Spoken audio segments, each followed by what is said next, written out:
আমার প্রিয় মায়েরা বোনেরা, আপনাদের জন্য একটা হাদিস বলে শেষ করব। বিশ্বনবী বলেন, আমার মায়েরা খেয়াল করে শুনুন, বিশ্বনবী আপনাদের উদ্দেশ্য করে বলেন, আল মারআতু ইযা সাল্লাত খামসাহা ওয়া সামাত শাহরাহা হাফিজাত ফুরুজাহা আতাআত বা'লাহা ফালতাদখুল মিন আইয়ি আবওয়াবিল জান্নাতি শাআত। বিশ্বনবী বলেন, ও রমণীরা, ও নারীরা, যে সমস্ত নারী এই চারটা কাজ করবে, এই চারটা কাজের গ্যারান্টি দিবে, তাদেরকে জান্নাতের 8টা দরজার গ্যারান্টি দেয়া হবে। কি চারটা কাজ? 1 নম্বর, আল মারআতু ইযা সাল্লাত খামসাহা, যে নারী 5 ওয়াক্ত নামাজ পড়ে। কি করে? জেলা স্টেডিয়ামে অবস্থানরত আমার নারীরা বোনেরা, বিশ্বনবী আপনাদেরকে 4টা কাজের কথা বলেছেন, খুব বেশি না। 4টা করলে 8 জান্নাতের দরজা সব খোলা। কোনটা দিয়ে যাবেন? যেটা দিয়ে মনে চায়। 1 নম্বর 5 ওয়াক্ত নামাজ। আমার বোনেরা জোহরের নামাজ পড়তে পড়তে এটা আসরে নিয়ে যায়, আসর পড়তে পড়তে এটা মাগরিবে নিয়ে যায়। এরকম আসরা নাই? লালমনিরহাটে হয়তো নাই। আমার বোনেরা এটা করবেন না। ইন্নাস সালাতা কানাত আলাল মুমিনিনা কিতাবাম মাওকুতা, সময় মতো পড়বেন। সামাত শাহরা, রমাদানের রোজাগুলো রাখবেন। হাফিজাত ফুরুজাহা, যে নারী তার চরিত্রকে হেফাজত করে, তার প্রাইভেট হেফাজত করে, তার লজ্জাস্থান হেফাজত করে। ও মায়েরা, আপনার এই গর্ভ যে কত দামি আপনি জানেন না। আপনার এই গর্ভ থেকে জন্মাবে আগামী সালাহুদ্দিন আল আইয়ুবী। আপনার গর্ভ থেকেই জন্মাবে ইমাম আল মাহদি আল মুনতাজার। আপনার পেট থেকে জন্মাবে আবু সাইদের মতো বীর সৈনিক। আপনার পেট থেকে জন্মাবে মুগ্ধের মতো বীর মুজাহিদ। আপনি জানেন না কে আসবে আপনার পেট থেকে। সময়টাকে কাজে লাগান, ইসলামকে বোঝেন, মানেন, আমাদের ইসলামিক লেকচারগুলো শোনেন। আমরা যে বার্তাগুলো, ইনস্ট্রাকশনগুলো, দিক নির্দেশনাগুলো আপনাদের খেদমতে রাখি, এগুলো মেনে চলুন। আপনিই পারেন আপনার ঘরটাকে জান্নাতের টুকরা বানাতে। একটা family, it's a very big institution and you are the MD, the managing director of this institution. চিল্লায় বলেন ঠিক কিনা? চাইলেই পারেন ঘরটারে জান্নাতের টুকরা বানাতে। 5 ওয়াক্ত সালাত, রমাদানের রোজা, নিজের চরিত্রের হেফাজত, ও আতাআত বা'লাহা, স্বামীর আনুগত্য। এটাতে অনেকে ভুল করে থাকে। হায় রে আমার বোনেরা, স্বামীর আনুগত্যকে এটা নিজের অপমান মনে করবেন না। আপনার স্বামী আপনার সবচেয়ে বড় গার্ডিয়ান, তিনি আপনার সবচেয়ে ভালো চায়। নারী কখনো গার্ডিয়ানশিপের বাইরে থাকতে পারে না। হয় আপনি বাবার গার্ডিয়ানশিপের ভেতরে, বাপ না থাকলে ভাই আপনার গার্ডিয়ান, ভাই না থাকলে চাচা গার্ডিয়ান, বিয়ের পরে আপনার স্বামী আপনার গার্ডিয়ান। সম্মত স্বামীর আদেশগুলো আপনি মেনে চলবেন, কিন্তু শরিয়া বিরুদ্ধ কোনো আদেশ মানতে আপনি বাধ্য নয়। আওয়াজ করে বলুন সবাই ঠিক কিনা? এই 4টা কাজ যদি কোনো নারী করে, বিশ্বনবী বলেন জান্নাতের 8টা দরজা খোলা। তোমার যেটা দিয়ে মনে চায় সেটা দিয়ে জান্নাতে তুমি এন্ট্রি নিতে পারবা। বিষ্ণু ইসলামের স্ত্রীর নাম ছিল আয়েশা রাদিয়াল্লাহু তাআলা আনহা, আবু বকর রাদিয়াল্লাহু তাআলা আনহুর মেয়ে। আবু বকর রাদিয়াল্লাহু তাআলা আনহুর আরেক মেয়ের নাম হচ্ছে আসমা। কি নাম? দুজনই আবু বকর রাদিয়াল্লাহু তাআলা আনহুর মেয়ে, আসমা আর আয়েশা। নাম দুইটা কেমন লাগে? আসমা নামটা কেমন লাগে? আয়েশা নামটা কেমন লাগে? সবার ভালো লাগে নাই? নাম দুটো আপনাদের ভালো লাগে? লালমনিরহাটে অনাগত যদি কন্যা সন্তান হয়, যদি মনে চায় আসমা রেখে দিতে পারবেন, যদি মনে চায় আয়েশা রেখে দিয়েন। দেশে বিদেশে এয়ারপোর্টে রাস্তাঘাটে শুধু বলে হুজুর একটা নাম দেন, আমার ছেলের একটা নাম দেন, মেয়ের একটা নাম দেন। তো আমার মনে আছে যশোরের 8 দিনের মাহফিলে আমি 1-2টা নাম দিয়েছিলাম। আজকে লালমনিরহাটের এই প্রোগ্রামে কন্যা সন্তান যদি হয় 2টা নাম দিলাম, আসমা কিংবা আয়েশা। ইনশাআল্লাহ পড়েন। দুজন বোন, এক মায়ের না, বাবা এক মা 2জন। আয়েশা রাদিয়াল্লাহু তাআলা আনহার মায়ের নাম উম্মে রুমান, আর আসমা রাদিয়াল্লাহু তাআলা আনহার মায়ের নাম কুতাইলা বিনতে আব্দুল উজ্জা। আবু বকর রাদিয়াল্লাহু তাআলা আনহু 4টা বিয়ে করেছিলেন। তো একই ঘটনা ঘটেছে এই ফ্যামিলিতে। আসমা ইসলাম ধর্ম গ্রহণ করে মুসলিমা, কিন্তু তার মা কুতাইলা মুশরিকা। আই রিপিট, বোঝার জন্য আমি আবারও বলি, আসমা রাদিয়াল্লাহু তাআলা আনহা মুসলিমা, আর আসমার মা কুতাইলা। আওয়াজ করে বুঝে থাকলে বলেন, আসমার মা মুশরিকা। তার মানে মেয়ে মুসলিম, মা অমুসলিম। ভেজাল আছে না নাই? কিন্তু কুতাইলা আর ধৈর্য ধারণ করতে পারে না। নার ছেড়া ধন, কলিজার টুকরা ধন, কলিজার টুকরা সন্তান আসমারে দেখতে বড্ড মন চায়। সাইয়েদনা আসমা রাদিয়াল্লাহু তাআলা আনহা মক্কা থেকে হিজরত করে মদিনায় চলে গেলেন হুদাইবিয়ার পর। যখন মক্কা মদিনার ট্রাফিক স্বাভাবিক হলো, মক্কার লোক মদিনায় যায়, মদিনার লোক মক্কায় আসে। কোচাইলা কলিজার টুকরা সন্তান আসমারে দেখার জন্য কিছু উপহার নিয়ে বিশাল মরুপথ পাড়ি দিয়ে মক্কা থেকে মদিনায় যায়। সুবহানাল্লাহ বলেন। এখন মা আসছে মেয়ের সাথে দেখা করতে, মেয়ে তো আর দেখা দেয় না। মেয়ে ভাবছে আমার মা তো মুশরিকা, অপবিত্রা, তার সাথে কি দেখা দেয়া যাবে? বিশ্বনবীর দরবারে চলে গেলেন। সুবহানাল্লাহ বলেন। কি সৌভাগ্যবান ছিল তারা, মাসলা জানার দরকার হলেই নবীর দরবারে চলে যেত। ঘরে বউয়ের সাথে ঝগড়া হলে নবীর দরবারে চলে যেত। অনেক সাহাবী বলে আমার পেটে ক্ষুধা লাগলেও আমি নবীর কাছে চলে যেতাম, কারণ নবীর চেহারার দিকে তাকালেই আমার পেটের ক্ষুধা মিটে যেত। সাইয়েদনা আসমা রাদিয়াল্লাহু তাআলা আনহা বিশ্বনবীর কাছে চলে গেলেন, যে বললেন ইয়া রাসূলুল্লাহ ইয়া হাবিবাল্লাহ ইন্না উম্মি কাদিমাতুন ইলাইয়া ওয়া হিয়া রাগিবা। আমার মা মক্কা থেকে অনেক দূর মরুর পথ পাড়ি দিয়ে উপহার সামগ্রী নিয়ে মদিনায় আমার সাথে দেখা করতে এসেছে গো নবী। আমার জানতে বড্ড ইচ্ছে হয় আমি আমার মুশরিকা মায়ের সাথে একটু দেখা করতে পারবো কিনা। আফা আসিলুহা, আগে যেমনি আমি আমার মায়ের সাথে ভালো আচরণ করতাম, যেমনি আমি আমার মায়ের সাথে সদাচরণ করতাম গো নবী, এখন আমি মুসলিমা মা মুশরিকা, এখনো কি আগের মতো সদাচরণ করতে পারবো নাকি? বিশ্বনবী বললেন নাম সিলিহা, হ্যাঁ রে আসমা, অবশ্যই অবশ্যই, আগে ঠিক যেমন তুমি তোমার মায়ের সাথে ভালো আচরণ করতে এখনো তেমনি আগের মতো ভালো আচরণ করবা। আওয়াজ করে পড়েন সুবহানাল্লাহ। কি ইসলাম আমরা পেয়েছি! কত ব্রড মাইন্ডেড আমাদের ইসলাম, কত ওপেন মাইন্ডেড ইসলাম, কত ওপেন আপ করতে পারে, চিন্তা করতে পারেন। বিষ্ণু বললেন হ্যাঁ অবশ্যই, নাম সুলিহা, আগে যেমনি ভালো আচরণ করছো আসমা এখন ওই রকমই করো, পারলে আরো বাড়ায় করো। সুবহানাল্লাহ বলেন। তাহলে আমার যে হিন্দু ভাইয়েরা হিন্দু বোনেরা ইমানের বদৌলতে দৌলতে আপনি ধন্য হয়েছেন, আপনার আম্মা আব্বা এখনো মুসলমান হয় নাই, তাদের জন্য দোয়া করেন, তাদের জন্য দোয়া করেন, আল্লাহ যেন তাদেরকেও ইমানের দৌলত দান করে। আমরা সবাই পড়ি আমিন, আরো জোরে পড়েন আমিন। এখন বলেন ইসলাম কি ন্যারো মাইন্ডেড রিলিজিয়ান না ব্রড মাইন্ডেড? লালমনিরহাটের যুবক ভাইয়েরা আওয়াজ করো, ইসলাম কি ন্যারো মাইন্ডেড না ব্রড মাইন্ডেড? কতটা ব্রড মাইন্ডেড দেখেন। আপনি ভাবছেন আপনি নামাজ পড়লে হাজী সাহেব কপালে দাগ ফেলায় দিলে আপনি সেলসেলায় জান্নাতে চলে যাবেন না? খবরদার। বিশ্বনবী বলেন কোন সংখ্যালঘুর উপর যদি কেউ আক্রমণ করে, তার প্রাপ্যতাকে না দিয়ে যদি তাকে ঠকায়, তার উপর জুলুম করে, তার সম্পদ যদি কেড়ে নেয়, আমি নবী, তুমি মুসলিম হইতে পারো, মুসল্লি হইতে পারো, তার পক্ষে তোমার বিপক্ষে আল্লাহর দরবারে বাদী হয়ে দাঁড়াবো। আচ্ছা লালমনিরহাটের ভাইরা কথা বুঝতে পারলে আওয়াজ করে উত্তর দেন, বিশ্বনবী যদি কারো বিপক্ষে দাঁড়ায় কিয়ামতের দিন, আই রিপিট, আমি আবারও বলছি, বিশ্বনবী যদি কিয়ামতের দিন কারো বিপক্ষে দাঁড়ায়, ও তো সেলসেলায়া জান্নাতি, তাই না? জান্নাতি না? যে নবীর সুপারিশ ছাড়া জান্নাতের গেটও দেখা যাবে না, ওই নবী যদি বলে তোর বিপক্ষে আমি বাদী হয়ে দাঁড়াবো, ওই জান্নাতে আর ঢোকার কোনো সুযোগ আমাদের থাকবে? এখানেই শেষ না আমার প্রিয় লালমনিরহাটের ভাইয়েরা, এখানেই শেষ নয়। বিশ্বনবী বলেন মান কাতালা মুআহাদান, বুখারীর বর্ণনা, মান কাতালা মুআহাদান লাম ইয়ারাহ রাইহাতাল জান্নাহ।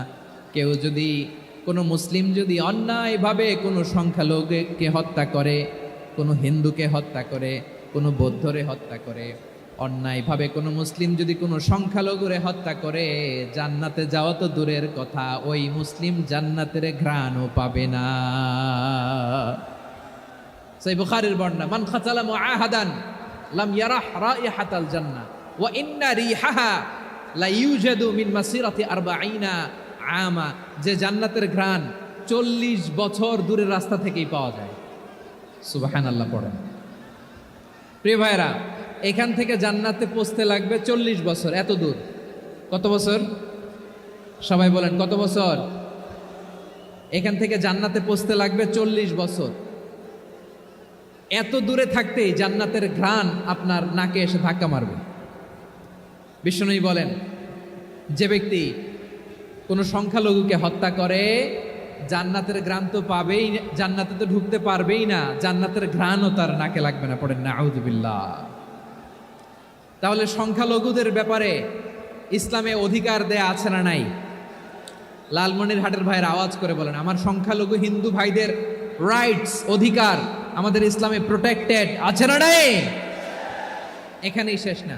বিষ্ণু ইসলাম আপনার অমুসলিম প্রতিবেশীর সাথে ভালো আচরণ করতে বলেছে। আমাদের হয় না এটা মুসলিম পাড়া, ওটা বৌদ্ধ পাড়া, হয় না? অনেক সময় হয় না এটা আমাদের মুসলিম পাড়া, ওইটা হিন্দু পাড়া, এরকম আছে না নাই? লালমনিরহাটে নাই না? আছে? হিন্দু যদি আপনার প্রতিবেশী হয় কি করবেন? ওরে কষ্ট দিবেন নাকি? কেন, ও তো হিন্দু, ও তো আমার আল্লাহরে ডাকে না, ওরে কষ্ট দিলে জায়েজ হবে না? খবরদার। বিষ্ণু ইসলাম বলেন, মান কানা ইউমিনু বিল্লাহ ওয়াল ইয়াউমিল আখির ফালিউকরিম জারাহ, যে আল্লাহ বিশ্বাস করে আর আখিরাতে বিশ্বাস করে সেজন্য প্রতিবেশীর সাথে ভালো আচরণ করে। সুবহানাল্লাহ। কলিজা জুড়ায় যায় না আমার নবীর কথাগুলো শুনলে? যে আল্লাহ বিশ্বাস করে, যে আখিরাতে বিশ্বাস করে সেজন্য প্রতিবেশীর সাথে ভালো আচরণ করে। এখানে বলছে মুসলিম প্রতিবেশী, বলছে নামাজি প্রতিবেশী, বলছে আল্লাহওয়ালা প্রতিবেশী, বলছে না।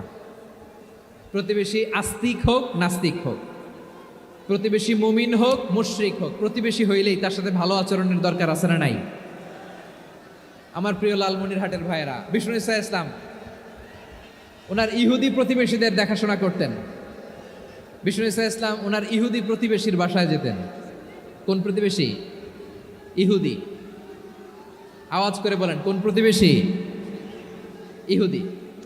এক ইহুদি কিশোর বিষ্ণু ইসলামের খেদমত করতে, ইহুদি ছেলে আমার নবীর খেদমত করতো, তারা ছিল নবীর প্রতিবেশী।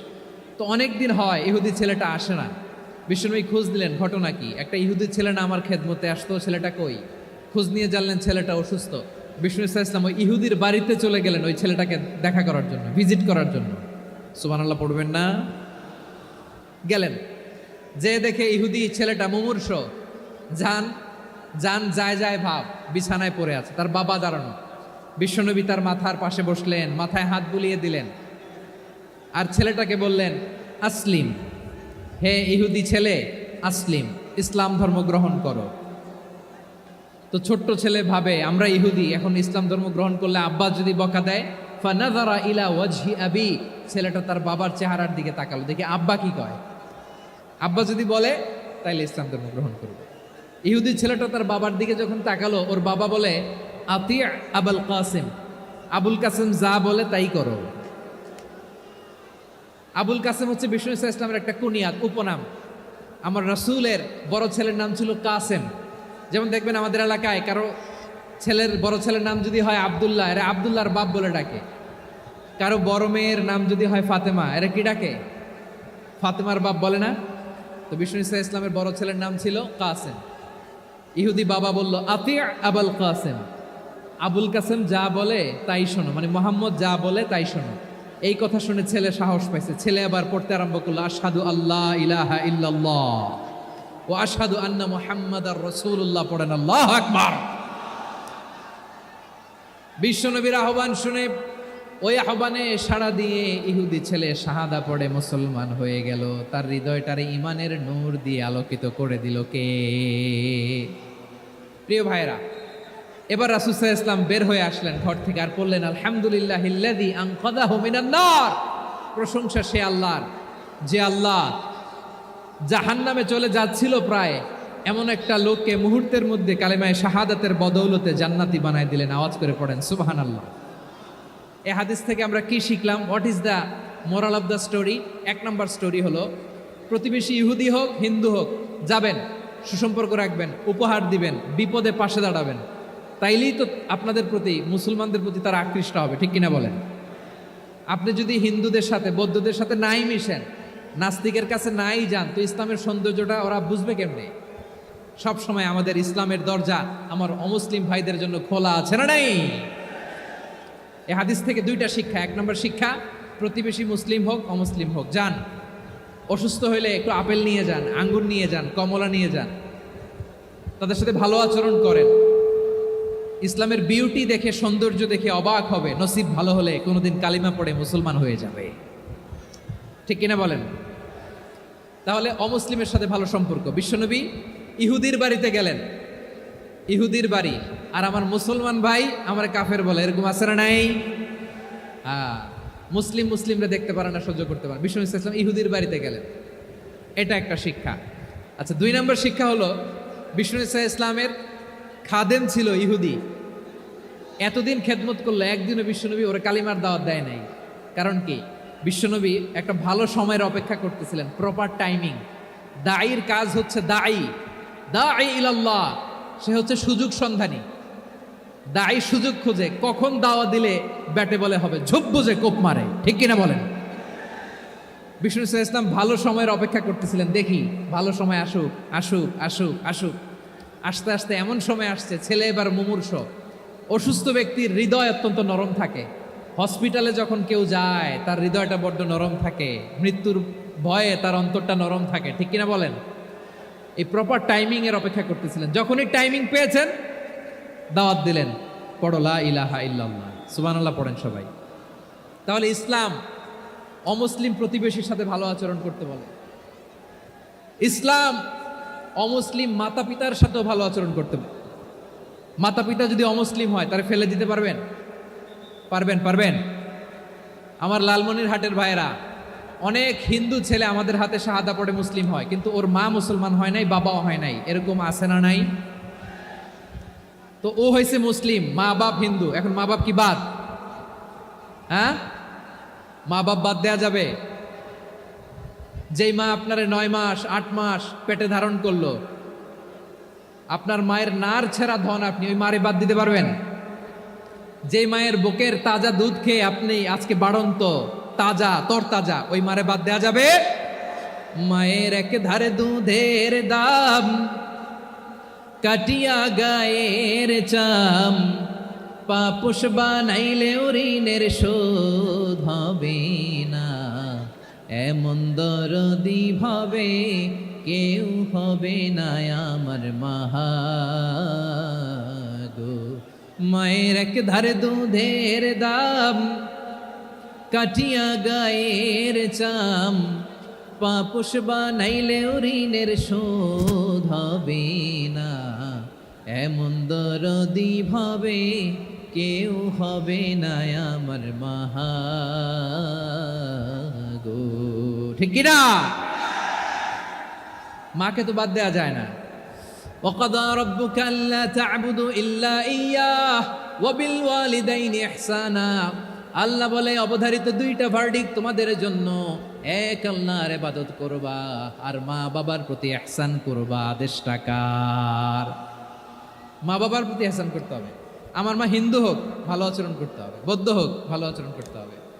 আমার যে সমস্ত হিন্দু ভাইয়েরা মুসলিম হয়েছে, তোমাদের মা বাবা এখনো মুসলমান হয় নাই, তাদের সাথে ভালো আচরণ করতে হবে। আপনাদের খেদমত নিজে করতে হবে, অথবা খেদমতের ব্যবস্থা করাই দিতে হবে।